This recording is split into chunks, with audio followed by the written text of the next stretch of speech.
Kalau ini soal Anies ini, kartu Anies ini dikira suhu, ternyata cukup. Pemilihnya Anies itu memang notabene adalah Islam politik gitu loh. Nah, itu menurut saya akan membuat Anies itu menjadi dalam tanda kutip ya, hantu yang lebih seram dibandingkan dengan PKS. Salah satu isu politik yang menarik untuk dibicarakan kali ini adalah soal Partai Gerakan Rakyat yang secara resmi akan mengusung Anies Baswedan sebagai calon presiden di 2029. Hal ini disampaikan oleh Ketua Umum Partai Gerakan Rakyat, Syahrin Hamid, saat mendaftarkan partai ini ke Kemenkumham untuk menjadi partai politik peserta pemilu di 2029. Inilah yang saya kira menjadi salah satu isu politik yang tentu saja dalam sehari dua hari ini cukup ramai diperbincangkan oleh publik. Jadi Partai Gerakan Rakyat ini sebenarnya adalah sedang memulai jalan panjang menuju 2029. Sebagai partai politik yang beberapa waktu yang lalu dideklarasikan secara resmi sehari dua hari ini, kita melihat bagaimana partai ini di bawah Ketua Umum mereka Syahrin Hamid sudah mendaftarkan diri. Partai ini ya berbadan hukum salah satunya. Kalau lolos verifikasi administrasi, verifikasi faktual seperti yang disampaikan oleh Bung Syahrin Hamid, Ketua Umum Partai Gerakan Rakyat, maka partai ini akan mengusung Anies Baswedan sebagai calon presiden di 2029. Itu yang pertama ya. Nah yang kedua, kalau kita mau jujur sebenarnya memang sejak awal Partai Gerakan Rakyat ini adalah partai politik yang memang sangat identik dengan Anies Baswedan karena para pendiri, para pengurus, para inisiatornya, dan bahkan inisiatif untuk menjadikan partai ini, yaitu Partai Gerakan Rakyat, itu tentu tidak terlepas dari Anies Baswedan. Itu disampaikan secara terbuka oleh Syahrin Hamid di berbagai kesempatan bahwa ini adalah partai politik yang memang didesain supaya Anies Baswedan itu nantinya punya kendaraan politik untuk maju sebagai calon presiden. Karena apapun judulnya, di negara kita itu suka tidak suka untuk menjadi calon presiden dan calon wakil presiden wajib hukumnya diusung oleh partai politik. Kalau Anda punya kesempatan, baca beberapa saja, sekedar untuk dapat gambaran. Nah, yang menarik sesungguhnya bukan pada aspek kecerdasan itu tadi. Yang menarik adalah mereka memiliki integritas yang luar biasa. Sehingga sekelompok orang ini dipercaya oleh semua. Dipercaya oleh semua. Sehingga gagasan yang mereka bawa, janji kemerdekaan yang mereka gulirkan, itu mendapatkan dukungan dari begitu banyak. Mereka semua teruji. Dari mana? Karena tidak ada dari mereka yang punya rekam jejak sebagai komprador. Komprador itu apa? Komprador itu orang yang bekerja sama dengan penjajah, dengan asing. Tidak ada. Mereka orang-orang yang punya riwayat beranian. Memang sempat ada perdebatan di era Jepang. Apakah Putera yang dipimpin waktu itu oleh salah satunya Bung Karno dan lain-lain, itu dianggap waktu itu kooperatif pada Jepang. Yang non-kooperatif itu anti dengan mereka. Catatan sejarahnya ada. Tetapi terbukti semua memiliki keseriusan untuk memperjuangkan kemerdekaan. Nah, apa yang membuat mereka dipercaya? Karena mereka berintegritas.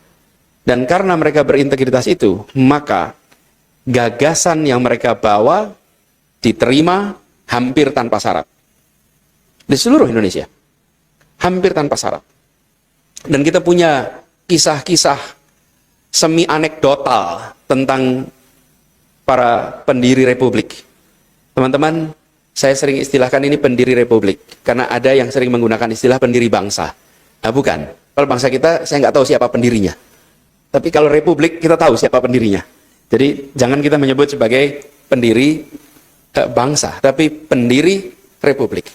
Nah, yang menarik, anekdotal-anekdotal itu nampaknya sederhana, teman-teman.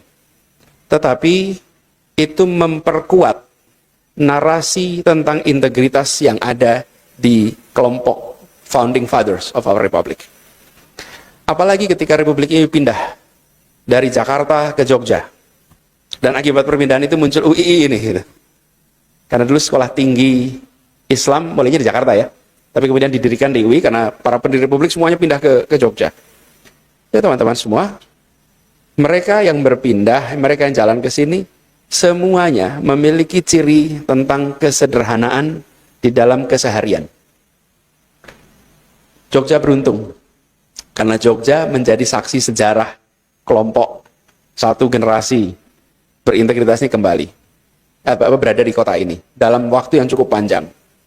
Nah, apa yang membuat orang-orang ini berintegritas? Yang tadi disebut oleh Bung Herman, pendidikan. Mereka mendapatkan kesempatan untuk mengikuti pendidikan yang pada waktu itu memang diselenggarakannya oleh pemerintah kolonial Belanda, tetapi pendidikan pada masa itu mengedepankan tentang aspek integritas. Sehingga mereka yang tersentuh dengan pendidikan penuh dengan integritas ini, walaupun secara keyakinan akidah berbeda, tetapi secara akhlak mereka diajarkan, dibiasakan untuk berintegritas. Sehingga produk-produk yang muncul seperti Hatta dan kawan-kawannya itu produk-produk yang memiliki integritas yang amat tinggi. Karena itulah saya termasuk yang menginginkan dan ingin menggaungkan terus gagasan bahwa kalau kita ingin memperbaiki integritas secara serius dan masif, maka institusi pendidikan menjadi kunci. Dan institusi pendidikan ini dari mana?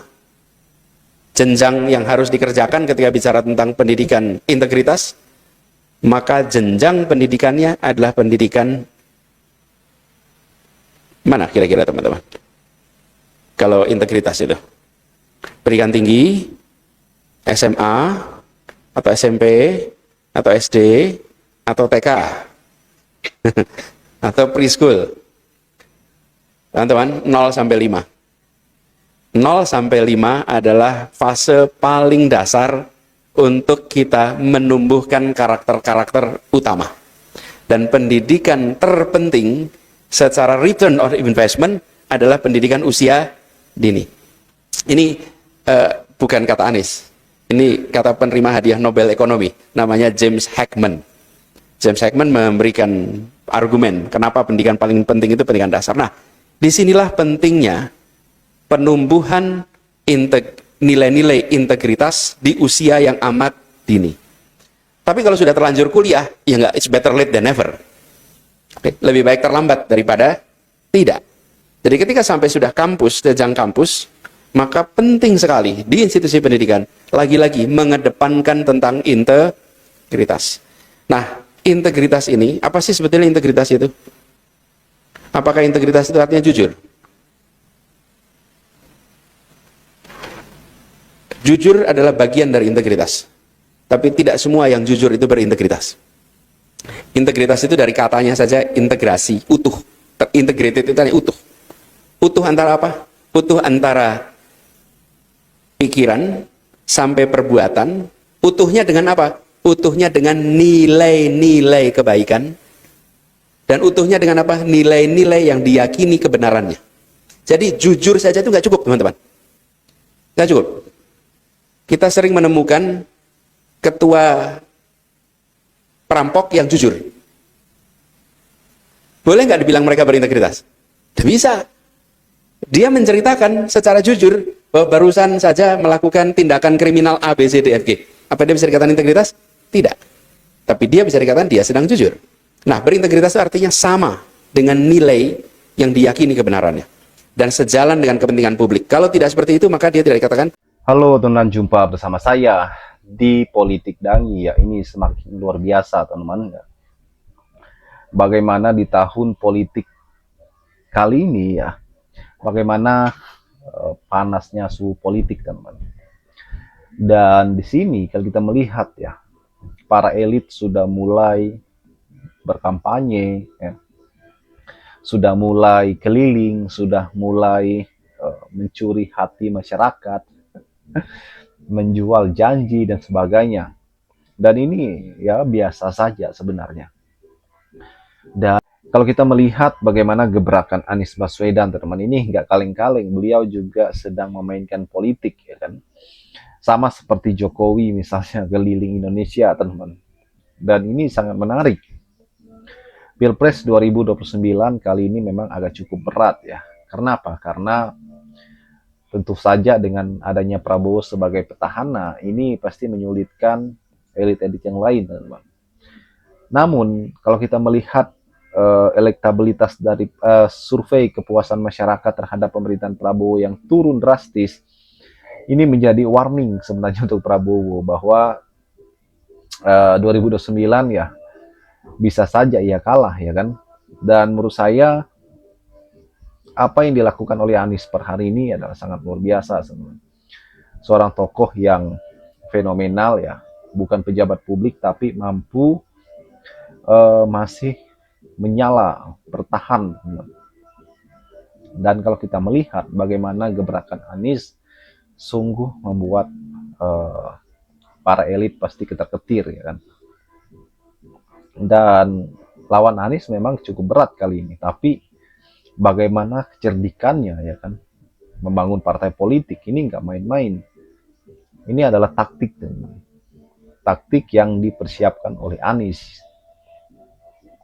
Cukup menggait atau duet dengan AHY misalnya ya kan, menurut saya itu adalah figur yang cocok ya untuk Anies Baswedan. Figur yang cocok yaitu AHY yang notabene adalah mantan anak presiden ya. Keenam, Susilo Bambang Yudhoyono. Saya yakin bahwa sosok AHY ya itu mampu membuat gebrakan hebat ya. Atau KDM, teman-teman, menjadi wakil Anies. Saya yakin ini adalah duet yang paling top dan berkotop, dan saya yakin 2029 ini pasti akan luar biasa.